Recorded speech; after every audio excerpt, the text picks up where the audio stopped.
I'm out with Rockin 101. You're watching Riff City Television. Come here, buddy. Hey. Look at the camera. It's a nice... Come here, Chester. Yeah, you do things that you want to do and nothing else, don't you? He really does. How old is Chester? He's 10. Oh. It's my first British friend. Riff City Guitar. Greetings, it's Chappers. I'm here with Joe from Riff City Guitar. We're at Rockin 101. It's a radio station. I'm about to do a Dorje / Chapman Guitars / Minnesota / Crazy Dave's barbecue. What is it called? Oh, Famous Dave's. Famous Dave's barbecue. Are we going to do that? I want to go there at some point. Five Guys. Interview. So yeah, I'm going to talk all about everything I do, things I want to do, secret things, and I'm going to videotape it so you YouTube dudes who support me and I love greatly and dearly can have an inside window into my life through this camera lens here.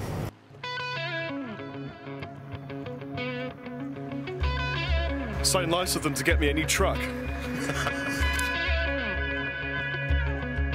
Hi, I'm Morgan from Rockin 101, and you're watching Riff City Guitar on YouTube.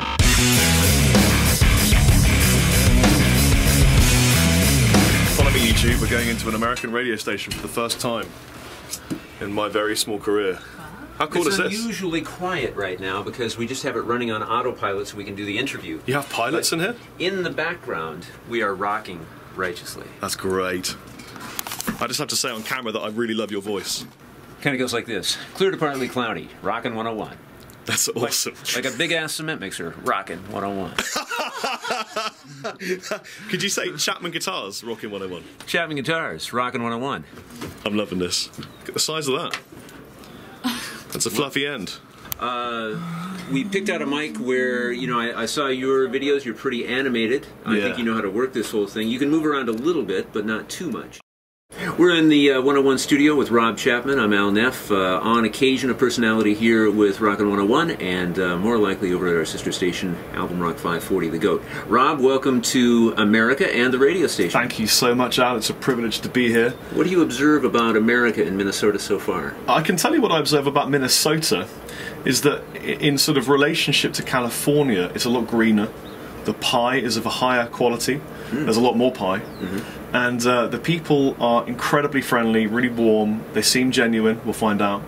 And in particular, a guy called Joe at Riff City Guitar Outlet in St. Joseph, who's very kindly shipped me over here, put me up in a hotel, and fed me and watered me and given me coffee.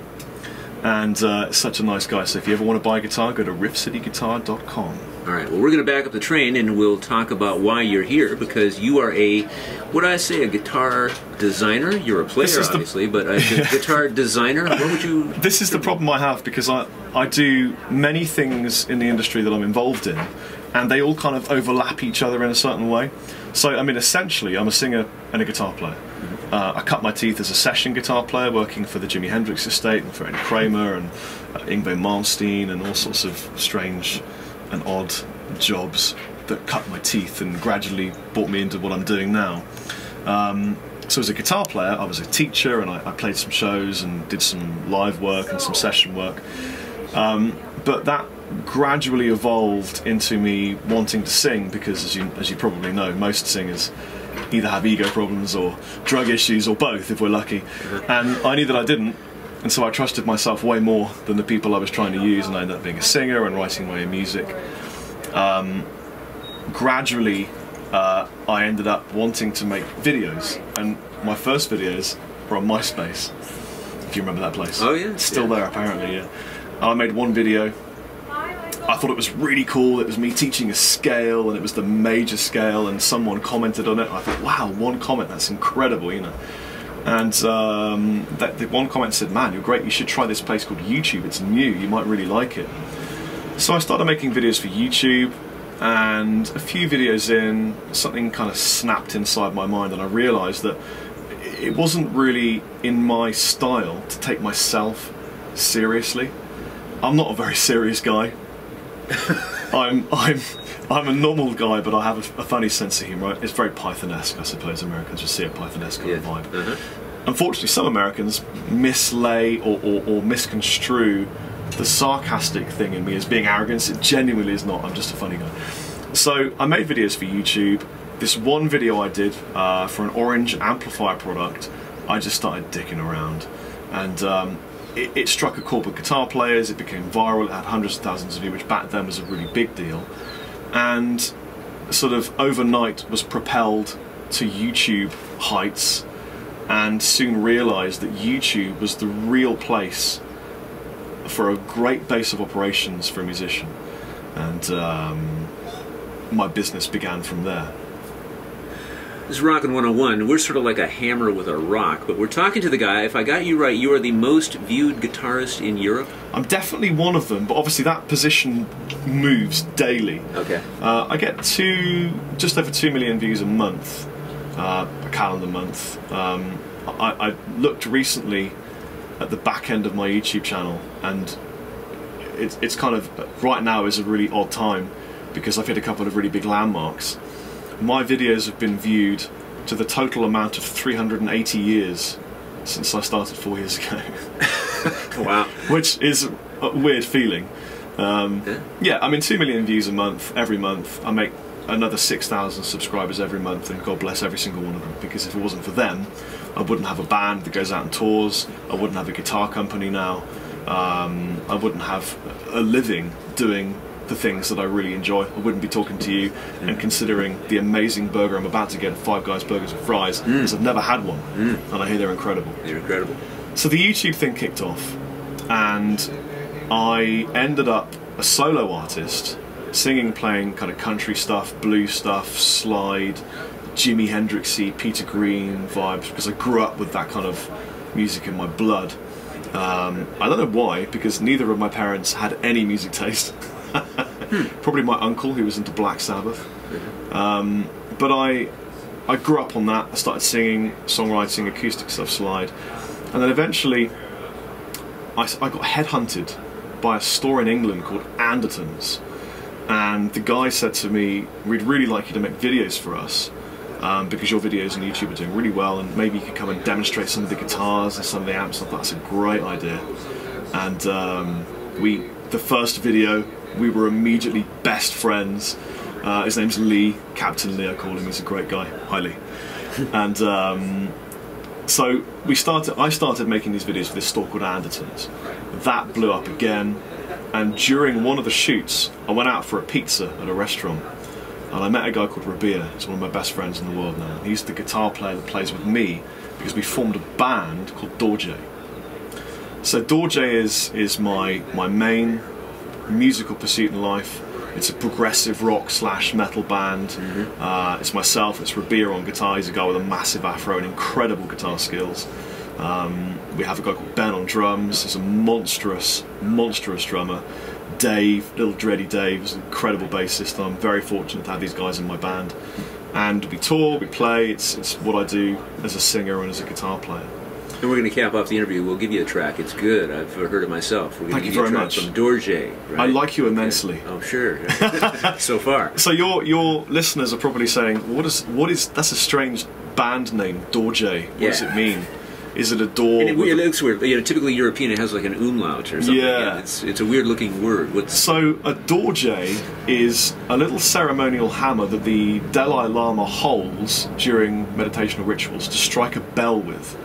And it looks like kind of a little mace, and actually it represents the thunderbolt of enlightenment being captured to be observed for an instant, kind of like a eureka moment. And I really love that concept of when you get that kind of, oh, I got a great idea, and you kind of suddenly stop and instantaneously realise how perfect it will be. For example, YouTube is the ultimate distribution.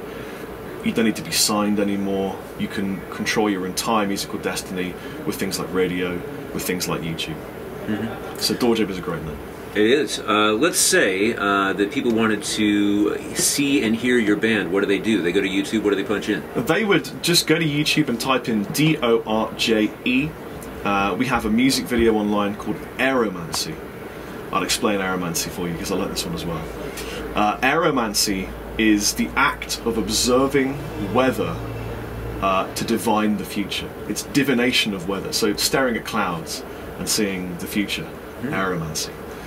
Yeah, you could just type in Dorje into YouTube and you'll find the band, or maybe you could type in Aeromancy, which is Aeromancy.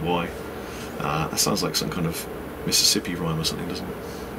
And but we have a Dorje band official, YouTube channel. Okay, I want to talk about the guitars right now because I'm fascinated by this. It's the collaborative design, yes, right? And it's the way that you market the guitars. How did it get started? Where is it now? I love telling the story because it's so exciting. Because the thing is, I'm just a guitar player. I never intended ever to launch a guitar company. I mean, who launches guitar companies? It's just crazy. Yeah? I mean, the world doesn't need another guitar company. There are plenty of brilliant established brands like Fender, Gibson, ESP, PRS, and but the story is I was doing little clinic tours for an acoustic guitar company called Faith Acoustic Guitars. They're a European brand, brilliant acoustic guitars, and normally when you're a session playing clinician, you go out on the road, you're accompanied by the marketing guy or just someone from the company, but he was off having a baby, I think, at the time. That's Alex Mew, one of my lovely friends. And so in his place came the owner, or one of the owners, of the company that owned, the distribution company that owned this acoustic guitar brand. And I started playing, kids were turning up, getting autographs and talking to me and photographing me, and he was confused because I certainly wasn't a famous guy, I just had a YouTube channel. And he said, why do they know you? How do they know who you are? And I said, well, it's YouTube, and I make videos there, and they're doing really well, and I get, sometimes I get 1,000 views or something, which back then was pretty good. And he got it immediately. He said, it's like Radio Caroline. It's like the new underground scene. People are accessing you from the globe. You're no longer thinking locally, you're thinking globally. And we should really support this. So how can we support you? And I said, well, anything that promotes me is great. I'm a guitarist, so guitars and promotion.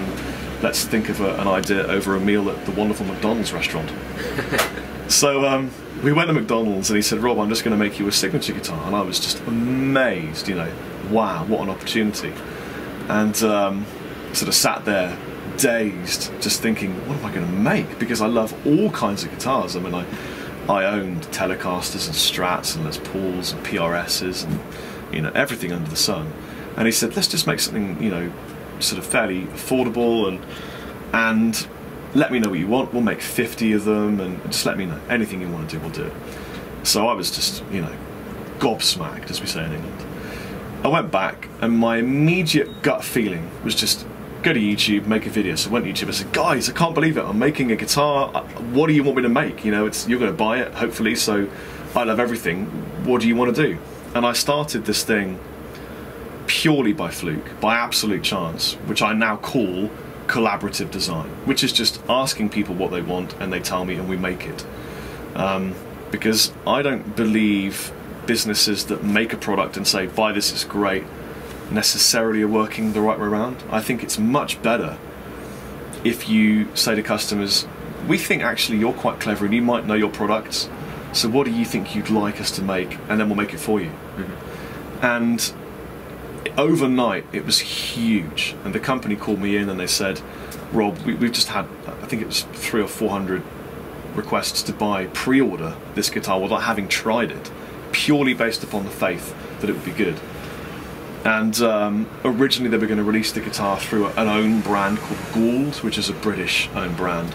But they said, you know what, we're just going to release it with your name on the headstock. We're going to call it a Chapman guitar and see how it goes. And we sold 500, we sold out. Mm-hmm. And that was it done. And the guy that had set that up for me retired. And I thought that was going to be the end of this signature guitar. Well, Andertons, the store in the UK that was working with me doing demonstration, had some of these guitars to sell and they were just amazed. I mean, there was a really high margin for them and the guitar was great. And I persuaded the owner, Lee, to make another one. We called it ML2, which stands for Monkey Lord 2, because my fans or friends or followers nicknamed me the Monkey Lord, which is fine, because I have very long arms and I'm very hairy, which none of your viewers can see. No, but listeners believe. Yes, believe I'm hairy. So we made another one and we collaboratively designed. I gave the viewers on YouTube a list of specifications, so how many frets, what kind of neck gauge, what kind of body material, sapele mahogany, or you know, walnut or swamp ash or alder or whatever. And the process of the design, the viewers loved it, and it meant they fell in love with the process because they felt part of the family, and they all ended up buying a guitar. And we sold more guitars that year than I'd ever thought was possible. And then it became another guitar and another guitar, and before I knew it, I had a guitar company. Each model is collaboratively designed or democratically designed through polls on the forum, on the chapmanguitars.co.uk website. And we now have something like, oh my god, it must be 10 models, different colours. They're all manufactured in good Korea, South Korea, to an incredibly high standard. And in fact, it's the same factory that manufactures a lot of the guitars I used to own, like ESP and PRS. There aren't very many guitar factories in the world. And other than the fact that they're collaboratively designed, the only other major difference, this is a huge difference though, is that because I have now 170,000 subscribers on YouTube, we don't need a distributor. So the retailers, like Riff City Guitar in Minnesota, who are fantastic. They are fantastic. And Andertons in the UK, they just buy direct from our factory. So we say to them, don't bother with the distributor. If you really want to sell the guitars, just buy straight from our factory. You know, pay us, we'll buy them, and then they're sold to you. And it cuts out that 25% distribution, and we give them the extra margin. Because we really, really wanted to support, as a guitar player, which is what I am, I wanted to support the little mom and pop stores, family run, sweating blood to carve a living, as opposed to going to the massive chain supermarket bullshit companies that are ruining. We'll bleep that part out. Yeah, we'll bleep the bull part out. Yeah, okay. Do that. But you get how I feel. You know, as a musician that's been to all these stores, I respect family-run small businesses doing hard work, and so we wanted to give back because I'm not particularly financially motivated. I love making prototypes. I love making, designing guitars that I have no idea what it's going to be. You know, it could be anything. Whenever I make a guitar, it could be a 3-neck pink flying V for all I know, because the guys on YouTube are crazy, but I love them for it. Now, the guitar that you were giving away through Riff City, that's a beautiful guitar. Thank you. Yes, it is. Man, that's elegant. It is a set through neck design, not actually set through the body, but it looks like it's carved and glued in to look like it's a set through. We call that a set through construction. It's a sapele mahogany body, maple neck. It's a gold top colour. It's wired the way Peter Greenhat is, so it's out of phase in the central position. If you're a guitar player, you know what that means. It's got Seymour Duncan humbuckers. It comes in a hard case. If the guitar was to be retailed through any other brand, it would be easily $500 more than it is. It's a $700 guitar, because I love people that want to play guitar. I'm very proud of that. So, hey, you're spreading your gospel. That's part of it too, right? Thank you, You want to get more people playing guitar. Yeah. Well, how did the relationship with Riff City come about? I mean, St. Joseph, Minnesota. I don't know how that happened. Well, I went to the NAMM show, and it was my first ever show as a guy that owned a guitar company, because I'd been there and demonstrated for Orange and for other brands before, just as a guy that shredded on stage. But I went there with a little stand downstairs, and it just so happened that YouTube saved me, because Joe's son, Will, was a fan of mine, and he'd seen all my videos. About Joe Leach, who is the owner of Riff City. Joe Leach is the owner of Riff City, and his son texted him saying, "Dad, you've got to go see this guy Rob, he owns a guitar company, please go and see him, say hi from me, and check out his guitars." So Joe turned up. It was the end of day 2, I think it was. And he said, "Hey man, I don't know anything about your guitars, but my son won't stop telling me to come and see you, so here I am." And I started explaining that I had a YouTube channel, 2 million views a month, the guitars were collaboratively designed, and it's a very unusual paradigm for a business owner. But he got it immediately and just said, "Okay, I'll buy some." And I'm like, "What? Really?" No, I just couldn't believe it, you know. And so he was the first guy in the States to take on Chapman guitars, which was a real big deal for me, you know. I had tears in my eyes. It was huge. And so he's a lovely guy. He's really honest. He's a fuzzy, happy, friendly guy. And I just immediately took to him. And what I liked, I think, the best about Joe is that he's really excitable like I am, you can probably tell. He just is full of excitement and beans and passion and creativity. He's a bassist. He got it. He got it immediately. And yeah, so he bought a load of guitars and he flew me over, and here I am. He actually flew you over. So this is, would you call this sort of a promotional tour, or do you just want to come check it out? Yeah, this is me over here to promote everything that I do and to help Riff City through doing that. So I'm here as the singer and frontman of Dorje, as the guy that owns a guitar company called Chapman Guitars, as the guy that has a YouTube channel called Chappers. It's really strange because if you can imagine 5 years ago, I was a guy that carved cemetery headstones for a living, or marketed frozen food, or I did all sorts of jobs. None of them worked out. And now, for example, we went to a honky-tonk bar last night and we saw a brilliant band. I wish I could remember what they were called. Do you remember what they were called? Shenandoah, or I can't remember. They were brilliant though. I'm going to kick myself for not knowing what they were called. Maybe we'll edit the name in afterwards. We will. Yeah. Okay. Anyway, if you think of it, that's easy to do. If you think of it, just back up your steps and we'll edit this part out, and it'll. No problem. So we went and saw this band at this honky-tonk bar, my first ever honky-tonk bar, and we got the chance to see them after the show and check out the tour bus. I got on the tour bus and the guitar player went, "Hey, you're that guy from YouTube." Wow. And I'm like, this is ridiculous. Sweet. And he knew Alison Krauss, which was even more ridiculous because she's amazing. So yeah, just YouTube gets you everywhere, you know. It's a connective fibre. Nothing can control it. People are free there. There's no the man. And I love that, you know. And, you know, for a guy like you who is multimedia creative, right, it allows you to connect a lot of dots. Yes, that's probably the hub of your wheel, is the YouTube. Yes, it absolutely is. I mean, I have multiple musical projects that feed from it. So, for example, I have a metal side project called Red Tower with the amazing Natasha Saliba, who is sat next to me filming. Thank you very much, Nat. Smoking hot. Say hi. Hi. She exists. And yeah, so we shoot videos and we release singles through YouTube and iTunes. So we just upload a music video. That's for free. People can go and download the music from iTunes.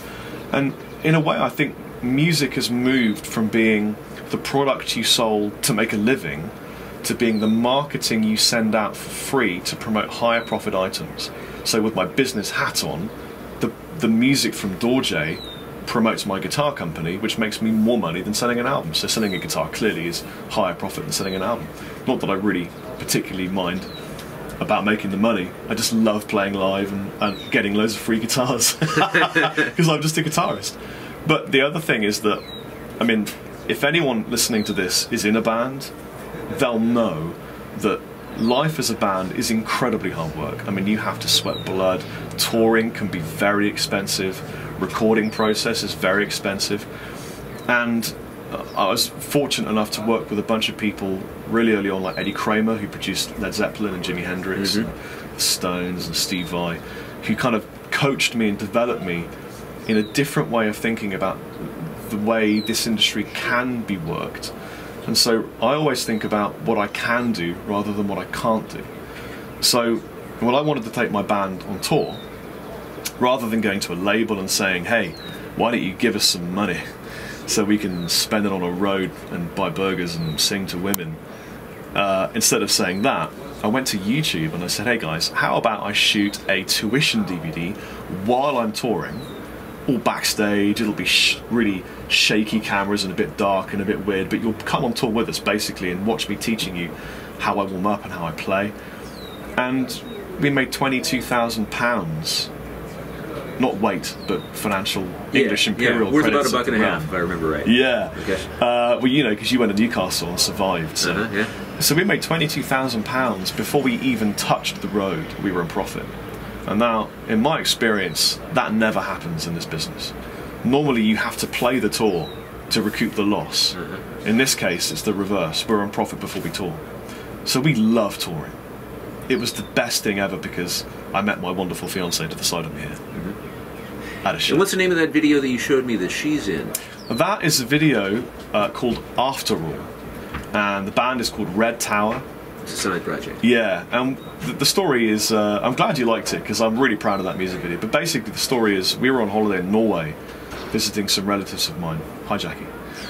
And it was absolutely stunning, and it was genuinely a holiday. So I left all my camera gear at home, didn't even bring a guitar, which for me it felt odd. My fingers itched. Weren't even slightly prepared for the way that Norway is wired financially, because it's incredibly expensive. I think we went to the bar. How much was a round at the bar, Nat? Do you remember? 2 drinks were 20. Yeah, 2 drinks, 20 English pounds. That's like $37. Wow. Ridiculous, yeah? It is Fish and chips was 15 quid. Yeah. So, but it was stunning. I mean, the snow was waist deep, it was forest, it was just beautiful. And I just thought, I've got to shoot a music video. And we had just recorded 2 tracks, After All and The Story. And something about the lyrics in After All, if I listened to it, gave me an image and a sort of colour palette and a vibe for how the video would look. And I mean, I'm very used to shooting video and editing. I've made over 1,300 videos now with little tiny cameras and affordable gear. So I had an idea for sort of doing it guerrilla tech, you know. And all we had were 2 iPhones. We found a friend, made a friend at a bar, and luckily she was the same size as Natasha, so she gave her a dress. And we drove her into the snow, got her out of the car, and I used one phone for playback and one to film with. One for playback of the song, which was previously so recorded. Nat would lip sync, and we went and shot a music video in half a day. Took about 4 or 5 takes, different locations, came back, edited on Final Cut Pro, 7 or 8 layers of video footage, all shot on iPhone. It's free to watch on YouTube, go and check it out. So it's Red Tower, and the track is called After All. I was immensely impressed, visually and musically. It was fantastic. And if I would have seen that on a big screen TV, I think it would have looked just as good, and I would say, wow, what a great video, not knowing any of what I know now about how bare bones that production was. Thank you very much, I appreciate it. Really, it's about the inventiveness. I'm interested to see where you're going to go next. But geographically, here in America, where are you going to go next? Five Guys, Burgers and Fries. Yeah, okay. Are you hanging in Minnesota a bit, or are you going to tour around? So I'm actually teaching a guitar clinic tonight at riffcityguitaroutlet.com to some of the wonderful friends and fans who've travelled, some of them for 7 hours to come and see me, which is mind-blowing. So I teach a clinic, and we're going to go to sleep because I'm very jet-lagged. And then tomorrow is actually my birthday. I'm going to be 39. So there's a little bash going on. We're going to be there'll be some bands playing. I'm going to get up and play a bit of lead because unfortunately my band aren't with me, so I can't play my own stuff. But I'll come on and join. And Nat's going to be singing Back in Black, aren't you? Yeah, it's good. Okay. You know, we're known in Minnesota for being nice. You've had that experience? I have heard the phrase Minnesota nice before I came here, and my only experience, you're going to hate this, but my only experience of Minnesota was watching the film Fargo, which I love, and I know it's an absolute cliche. It's a bit like Spinal Tap for English people.